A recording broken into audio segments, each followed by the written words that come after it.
Thank you very much. And thank you everyone, for having me. I'm not the regular kind of speaker to have at an event focused on the green agenda, because for most of my life I've been an enemy of the green agenda. I've been opposed to the green agenda. Now that is also a bit strange, because I live on a small farm. My power is solar power. I compost. I even have switched over to bioplastics. And there are a few acres of farmland that I'm currently in the process of rewilding. So I should be an ally of the green agenda, but I'm not. And so today, I basically want to talk about three things. One is, why am I not an ally of the green agenda? Two, what I think we can do to fix that. And three, how I think that Bitcoin and crypto in particular offer us huge opportunities here. So let me start with what I see as the problem. And it's a very personal problem, because I grew up loving animals. I grew up loving nature. I want my children to grow up in a world without microplastics. I hate the pollution that comes out of carbon producing coal or natural gas power stations, and yet I feel extremely alienated by the green agenda. And the reason I feel alienated by the green agenda is because for the last many years, the message that I've been getting is, you need to suffer. You need to consume less. You need to reduce your quality of life. You need to reduce your footprint here on this planet. Right? The message that we've been telling ourselves, that we've been telling other people, is that you should exist less. Ideally, not at all. Right? It has not been an optimistic message. It has been a message of guilt. And it is one thing to tell that to people who live very well already, right? The people in this room, the people in the Western world, the people in the developed economies. But to say that also to people who still haven't even had the opportunity to achieve our luxurious level of, living, our luxurious standard of living, is an even harder sell. And so, inadvertently or perhaps intentionally, the green agenda in many ways has become a cover story for a certain kind of bureaucratic authoritarianism. It has become the language of persuasion for small tyrants. And the reason for that is that you cannot persuade people to voluntarily reduce their quality of life. People are simply going to reject that message, and up until now they have, which is also why this green agenda has not accomplished its goals. But if you cannot persuade people to do something voluntarily, but it is really important, then we have no choice but to implement it through force, to implement it through authority. And that is why the green agenda has been such a fantastic way for the small tyrants to express the urgent need for them to have more bureaucratic power. Now, we are currently at a shift, a point in our, cultural language, where these messages are becoming less and less persuasive. A few years ago, the bureaucracies of the world told people you need to trust the science, and they locked up most of the world's population under house arrest for 2 years. And at the same time, for years and years, many people had been coming and telling everyone that they need to feel guilty about almost everything in their lives. They introduced this sort of woke agenda. They told us that the fundamental ideas that we understand about our culture and the way that we think about our neighbors and our societies are all wrong, and they all need to change. And the result has been a huge blowback. Anyone who's been on Twitter recently, right, can see that it has become an extremely terrible place, where everyone has a conspiracy theory, nobody trusts any figure of authority, and we have, science is some kind of evil conspiracy itself. And so the blowback has been that by tying these really important ideas to an authoritarianism, to ideas where we have forced people to accept, the tyranny of bureaucracies. We have not only discredited our institutions, but we have also discredited the science and the very moral positioning that we had behind us. And so, if we continue with the green agenda as we have, right, borrowing the rhetoric of the bureaucracy, then we will create an even worse blowback, right? And we can already see that happening as well, right? The inflation that we've been experiencing over the last few years, the fact that Germany went and shut down its nuclear power stations, and now the engine of European industry is deindustrializing. Years from now, 2 years from now, there is going to be a massive backlash. And that backlash is going to be, once again, against institutions. It's going to be against minorities. It's going to be against the truth. So what is the alternative? The alternative is for us to have an agenda which would work with people like me, right? I'm already doing the things. I have a small carbon footprint. I try to live in harmony with nature. Like I said, compost. Right? So why? It's because I have an agenda of abundance. I want my children to grow up in a world which is beautiful and clean.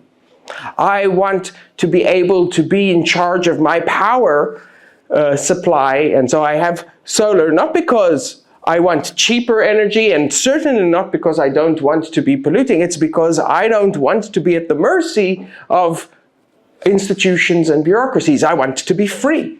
And so for me, the values are values of abundance and freedom.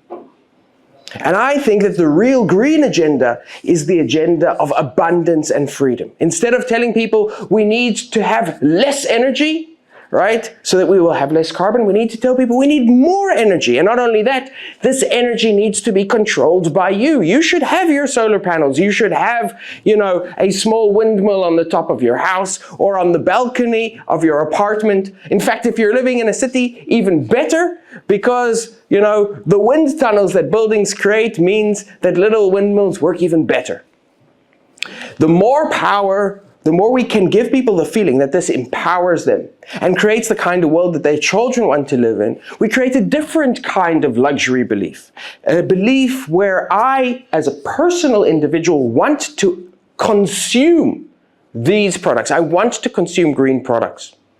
And so I was looking at the agenda here today.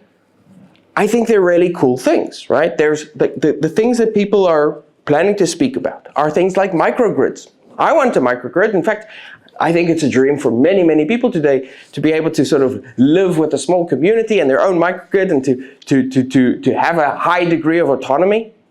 I think there was discussion about funding. Well, I think that's a super exciting idea. There is an industry out there that tends to fund things on the basis of community ideas, and that is the crypto industry.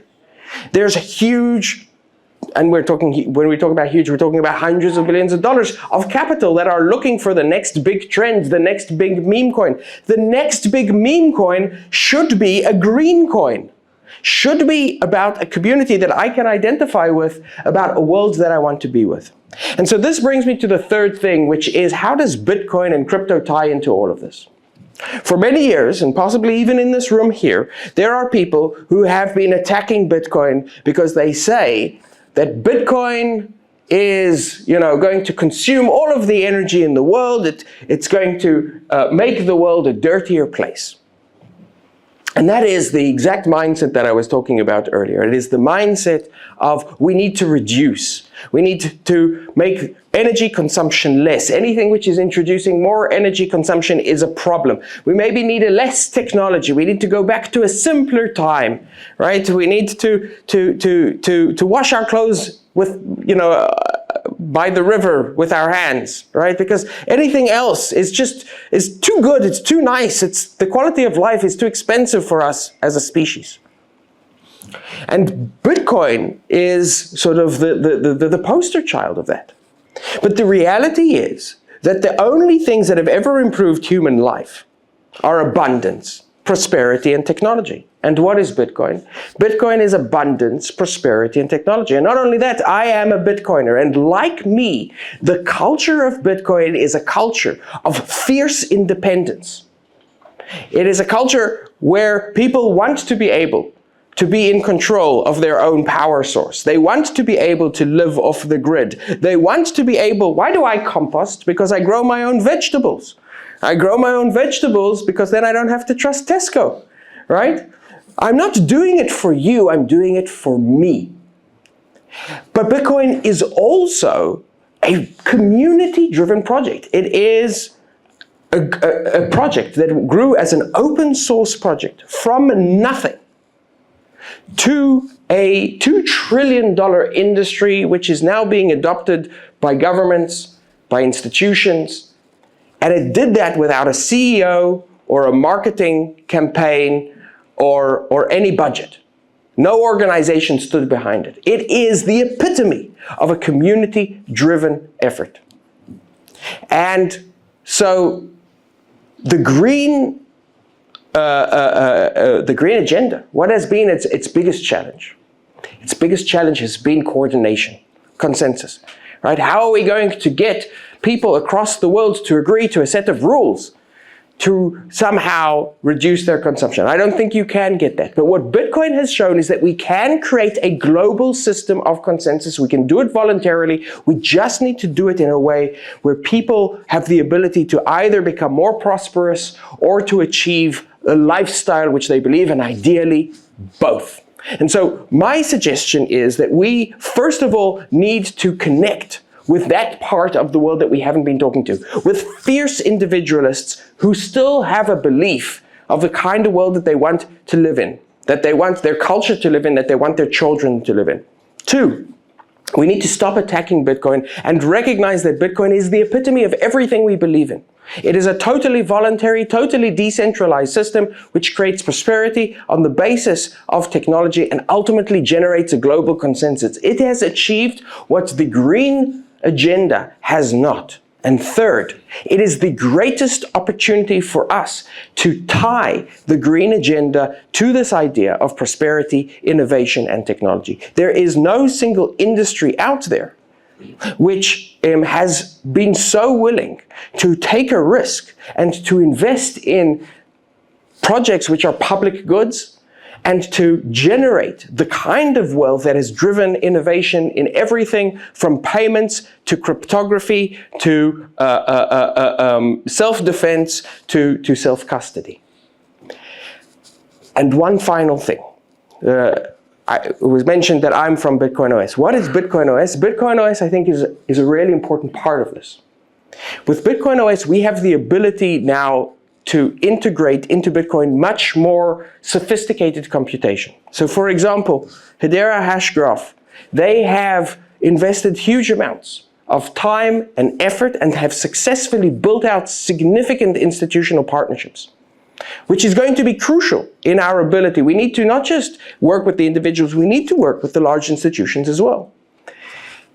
So the large institutions, on the one hand, they have a division which is in charge of, their green agenda, their sustainability agenda. But on the other hand, they have the profit-generating segments. And those profit-generating segments are already integrating into Bitcoin. Bitcoin is the one chain and the one asset that we've managed to create which is already being integrated into the traditional financial system, which is already trusted, which is already used both as a blockchain and as an asset by large corporate players. Hedera Hashgraph and its sustainability agenda and the divisions that it is talking to, with the other divisions, the profit-generating divisions who already trust Bitcoin, with entrepreneurs who may be in this room now to create those systems which are going to power our future. For that, we have 2 missing pieces. 1, we need an agenda of prosperity, and 2, we need the ability to integrate into Bitcoin, Hedera Hashgraph, and other systems of more sophisticated computation. Well, we have everything we need in this room here today. We have Bitcoin OS, we have Hedera Hashgraph, we have institutions, we have entrepreneurs. So I think it starts here, today. A new kind of green agenda. Prosperity, abundance, and decentralization. Thank you very much.